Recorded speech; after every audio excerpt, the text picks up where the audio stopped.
This is the Bradenton Blitz. I'm Jason Dill. I'm David Wilson. And we're going to talk about some high school football here in week number 7 coming up. But first we want to look back at week 6. And there was a little incident after Braden River and Northport's game where there was a alleged fight that took place. Yeah, still don't know a lot of details. They're going to have to look.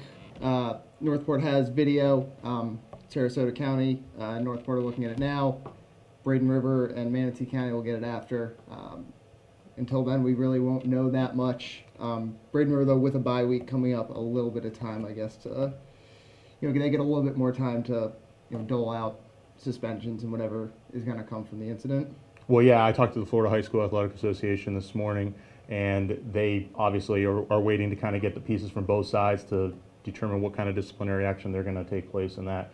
So depending on what happens with that, Braden River could be hurting in a couple weeks when they face Venice in their monumental top 5 showdown between the Indians and the Pirates. And talking about Class 7A, District 11, obviously Braden River won that game by 35 points. Yep.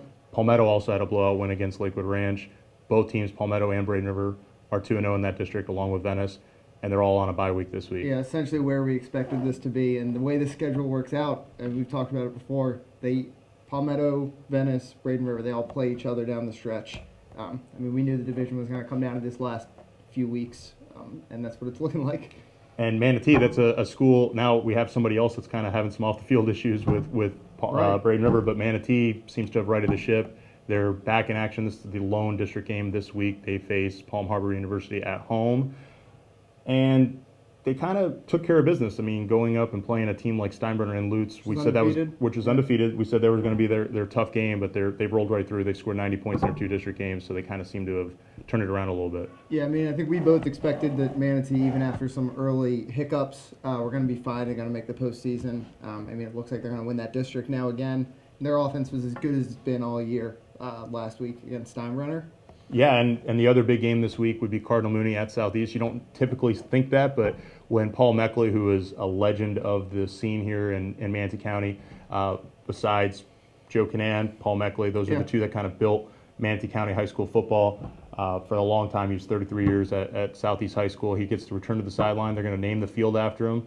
He won 2 state championships there, made it to 5 state finals, got beat by Emmett Smith the first time he went to the state championship game when Emmett Smith was a high schooler out of Escambia High.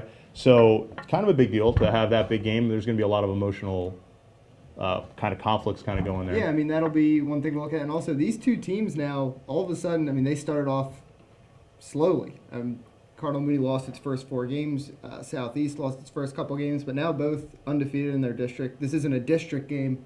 But, we're starting to see these two teams play better, so not only will it be a good atmosphere around the game, it'll probably actually be pretty competitive and exciting on the field. And Bayshore had a quick late second, last-minute field goal to beat Booker at Sarasota Booker.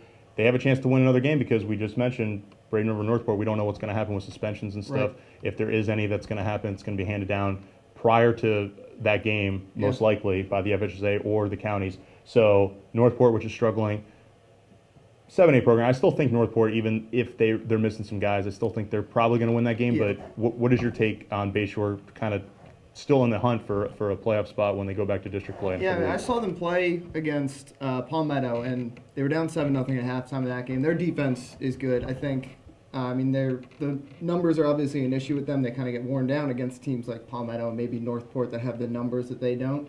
But, they have talent on that defense. They have athleticism on that defense. They fly around, make plays. Depending on what kind of a hit Northport takes, then they'll definitely have a chance in this game. All right, let's run through the private schools that are playing in action. We have St. Stephen's at Lakeland playing Santa Fe Catholic. They're both undefeated. Who do you think is going to win the game? I'll take St. Stephen's for now. They're rolling through that division, but this one they're the 2 undefeated teams in that division. The winner of that is, in prime position to win. I'm taking Santa Fe. It's a long road trip, and both teams are kind of explosive. St. Pete Catholic at ODA, Out-of-Door Academy. Who do you like? I'll take St. Pete Catholic. I think, that was such a high-scoring game last week, an emotional game. They were with their backup quarterback who threw for more than 300 yards. It's going to be tough to, match that against St. Pete Catholic. Yeah, I think St. Pete Catholic is going to win the game again. Class 3A program playing a 2A school. ODA is not that good. Defense is really struggling, giving up over 800 yards of total offense between Bradenton Christian and ODA last week combined. I like St. Pete Catholic. Bradenton Christian, which is also involved in that game, they put 55 on ODA, but going to Deltona to play Trinity Christian. I like Deltona. Yeah, it's a Christian. long trip, like you said. Again, another team coming off that emotional game, going to be tough for them. And if anybody in Bradenton wants to know where the game is, Deltona's in between Daytona Beach and Orlando, a little northeast, so it's a long trip. Southern Lab, Louisiana team that's pretty solid out of Baton Rouge, but coming to IMG, I like the Ascenders. IMG's rolling right now. I mean, they scored 24 points. Doesn't seem like a lot against St. Joseph Regional, but that's one of the best defenses in the country. And I mean, they're rolling. I'm Jason Dill. David Wilson. And we'll catch you on the flip side.